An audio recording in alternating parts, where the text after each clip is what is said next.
We begin, though, in South Africa, a country that's experiencing its worst unrest since independence in 1994. Shops have been looted, a main travel route closed down, and the number of people who've died has risen to 45 across the country. Hundreds have been arrested. The deployment of the military to support the South African police has so far failed to stop the riots. The event started off as demonstrations against the jailing of the country's former leader, Jacob Zuma. He's behind bars after a contempt of court conviction his supporters say amounts to political persecution. The protest, though, quickly descended into widespread looting, blocking of roads and burning of business premises, especially in KwaZulu-Natal and the Gauteng provinces. President Cyril Ramaphosa says the violence cannot be justified and he will make sure that order is restored in the country. There is no grievance, nor any political cause that can justify the violence and the destruction that we have seen in parts of KwaZulu-Natal and Gauteng. Our Constitution guarantees the right of every person to protest, to organize, to engage in free expression and free association. We will not hesitate to arrest and prosecute those who perpetrate these actions and will ensure that they face the full might of our law. This is a clear instruction that I have given our security personnel. We will restore calm and order so that we can get on with the task of rebuilding this country and creating a better life for its people.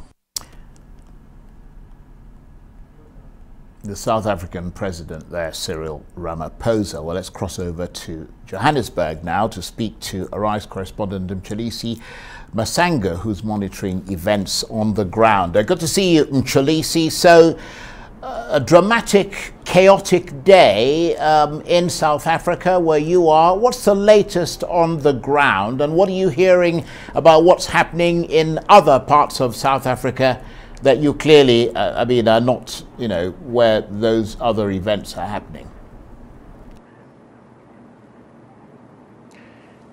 Well, Charles, I can tell you that chaos continues to reign in parts of Gauteng where we are, and of course just in the southwestern townships of South Africa, Soweto, where I got the chance to be at this morning. We saw people continuing to go about their loot, with people carrying their chest freezers, refrigerators, microwaves. Some people could even be seen carrying their plasmas.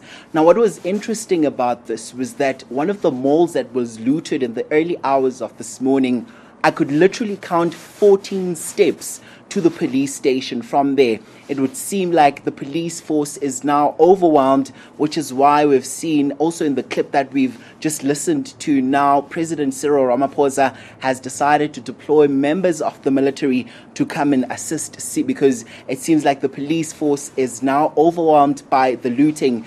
In Durban, the situation still remains the same on Queen Nandi Drive. Throughout the course of this morning, we saw people also continuing with the looting with police in sight. Now, police were just there instead, resorting to directing traffic instead of stopping people and the criminal element that we've seen, taking part throughout the course of the day. But we have now been told that members of the military are now on the ground to try and quell what has been happening throughout the parts of the country. However, provinces such as the Eastern Cape and Limpopo have actually said they will not be part of the looting and have resorted to protecting all their buildings as well as some of their malls in their provinces, to say that those are the places that provide a livelihood for their people. Hence, they will be protecting them and will not be taking part in the loot. But so clearly, the unrest spreading to many parts of the country, but still the defense minister telling reporters that the situation seems to have got out of hand, but that there's no need for now to declare a state of emergency. Is there broad agreement with his assessment? Charles, there's been a trend since this whole unrest began some few days ago from officials coming out with what would seem like, redundant addresses just for the sake of coming out, because we members of the media have been putting pressure on them to come and say, look, what is happening? We need to find out what is the plan of action. We can't have a place where anarchy continues to reign. So Nosivio Mapisa Ngakula, the Minister of Defense, came out to say that, look, there's no need for them to declare a state of emergency. All these military troops have been deployed just to try and maintain some sort of calmity in all these places that have been identified as hotspots. Now, this was hot off the heels of the State Security Agency as well, coming out earlier this morning to say that they will be investigating certain members who are part of the State Security Agency, who are known to be close acquaintances of Jacob Zuma, to find out whether they are the ones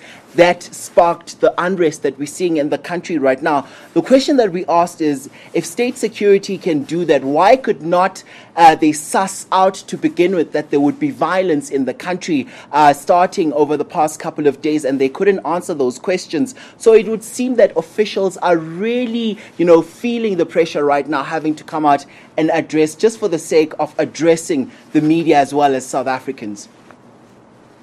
Well, that's a very interesting line you've got there, Mxolisi. So let's drill down further on that, because the initial show of anger, that's certainly the impression that we got, was over the imprisonment of Jacob Zuma. But it now appears to have morphed into a general complaint about possibly poverty, high unemployment, economic malaise in the country, etc. I mean, what are those taking part in this saying about why they are there? Well, Charles, the sense on the ground is that South Africans basically, have nothing to do. Most of them are living below the poverty line, some of them having to rely on the government relief grant, which was put in place for COVID, which is about 300 and a couple of rands on the side. Most South Africans that I spoke to on the ground saying that this is not enough. You can barely buy the necessities with that amount of money. Hence, they were using this opportunity to go to the shopping mall, to go and loot, just to put food on the table. Now, we have seen some businessmen, local businessmen, in tears throughout the course of today, Charles, saying that the very same people who are looting their shops are the very same people, the communities who are expected to be helped and assisted by those shops that they have been looting throughout the course of the past couple of days. Now, police have been arresting people. Now, we also have South Africans who are poor, who are jobless right now, who will be stuck with criminal records purely because they followed suit to go in with the loot.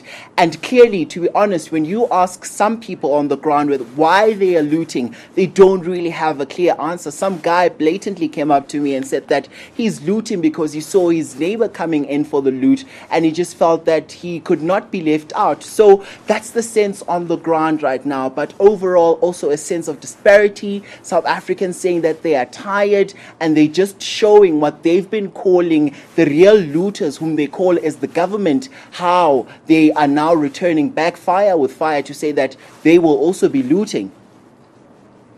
I mean, at least 45 people dead, lots of shopping centres, businesses attacked. Is there a sense of the economic impact of this looting and general unrest? Because the ANC did say that this would have a big impact on the economy. Oh, Charles, I can tell you right now, I had a conversation earlier on with Netcare Group, the medical group CEO, who came out to say that we're starting to see the effects earlier than later of this whole unrest.